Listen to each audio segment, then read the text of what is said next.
Hello नमस्कार दोस्तों, मैं पायल लेके आई हूँ आज 10 खबरें फटाफट। तो आइए देखते हैं सबसे पहले हमारी आज की हेडलाइंस। कोरोना की दूसरी लहर के लिए ओवैसी ने पीएम मोदी को बताया जिम्मेदार, कहा शव जलाए जा रही है और इनको खुशबू आ रही है। खत्म होगी वैक्सीन की किल्लत, 1 मई को आएगी रूसी कोरोना टीकों की पहली खेप।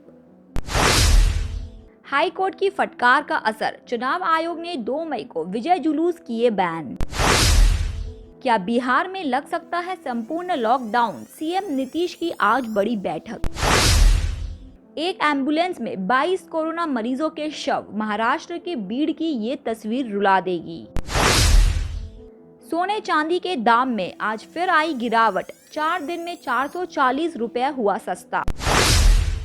पीएनबी ने करोड़ों ग्राहकों को दी ये जरूरी जानकारी, आपका भी है खाता तो हो जाए अलर्ट, वरना। लॉकडाउन में सिर्फ 30,499 रुपए में खरीद ले एप्पल आईफोन 11, दोबारा नहीं मिलेगा ऐसा बम्पर मौका।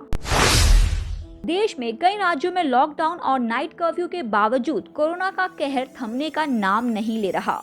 पिछले 24 घंटों में देश में कोरोना वायरस के 3,23,144 नए कोरोना केस सामने आए हैं। वहीं 2,771 लोगों की मौत हुई है। देश में अब एक्टिव केसेस बढ़कर 28,82,204 हो गए हैं।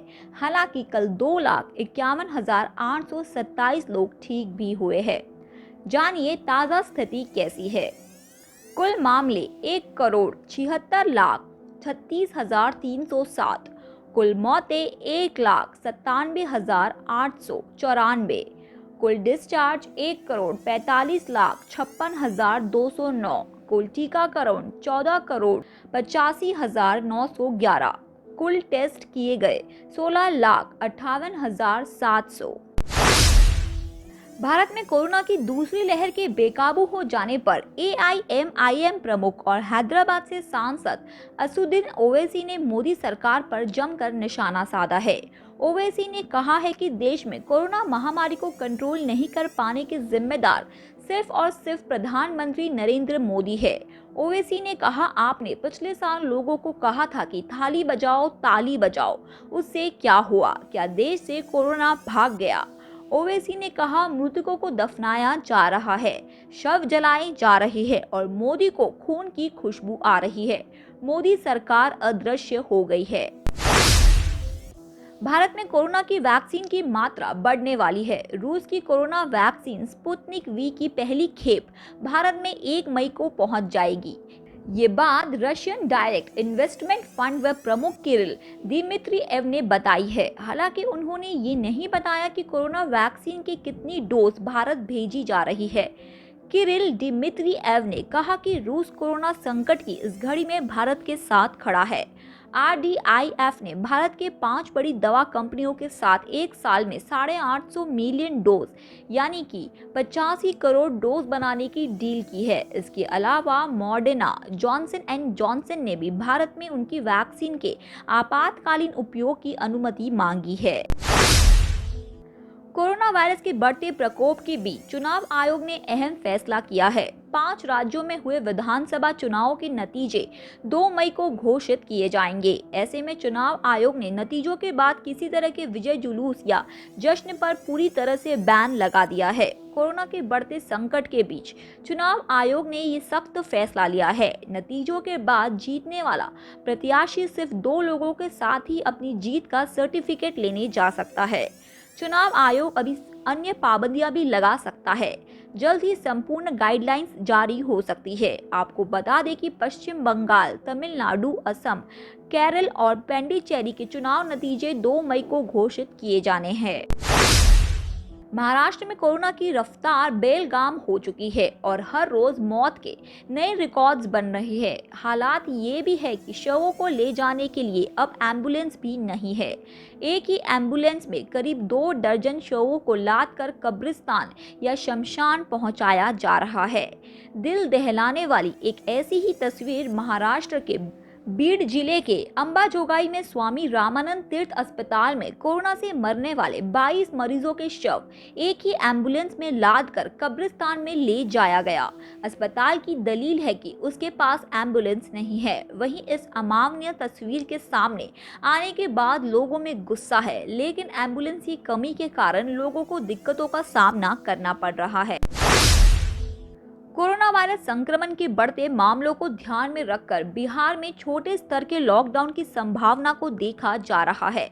बताया जा रहा है कि इस पर विचार करने के लिए आज को उच्च स्तरीय बैठक होगी। इसके पहले मुख्यमंत्री नीतीश कुमार ने कल की शाम राजधानी पटना के कई भीड़भाड़ वाले इलाकों को खुद जायजा किया। सोने चांदी की कीमतों में लगातार चौथे दिन गिरावट आई है। इस गिरावट के बाद शराफा बाजार में 10 ग्राम सोने की कीमत 440 रुपए तक गिर गई है। सोने की तुलना में चांदी की कीमतों में भी गिरावट दर्ज की गई है। आज 1 किलोग्राम चांदी का दाम 63,628 रुपीस पर आ गया है। लगातार चौथे दिन सोने की कीमतें गिरी है। शराफा बाजार में जून वायदा वाले सोने में 0.04% की गिरावट दर्ज की गई है, जिसके बाद सोने के दाम 47,445 रुपीस प्रति 10 ग्राम हो गई है।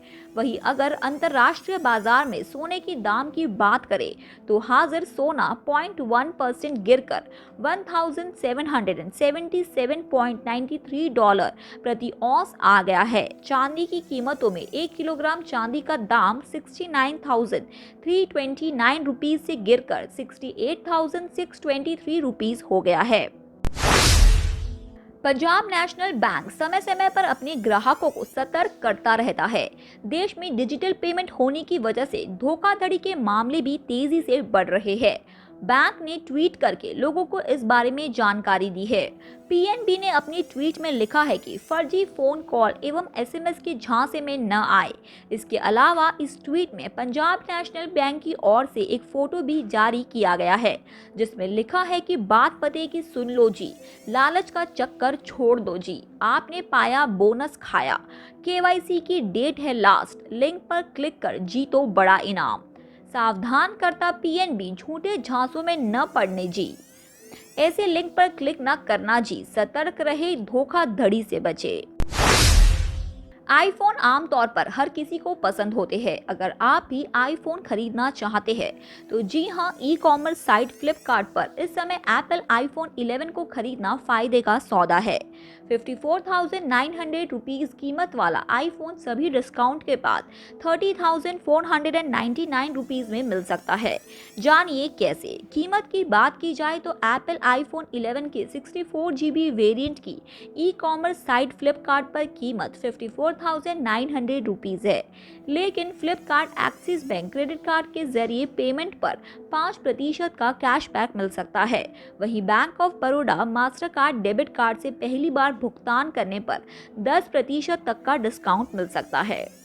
तो दोस्तों, आपको कैसी लगी ये 10 बड़ी खबरें कमेंट सेक्शन में लिख के हमें ज़रूर बताएं। साथ ही वीडियो को लाइक करें, अपने फ्रेंड्स और फैमिली के साथ इसे शेयर करें और चैनल को सब्सक्राइब करें। धन्यवाद।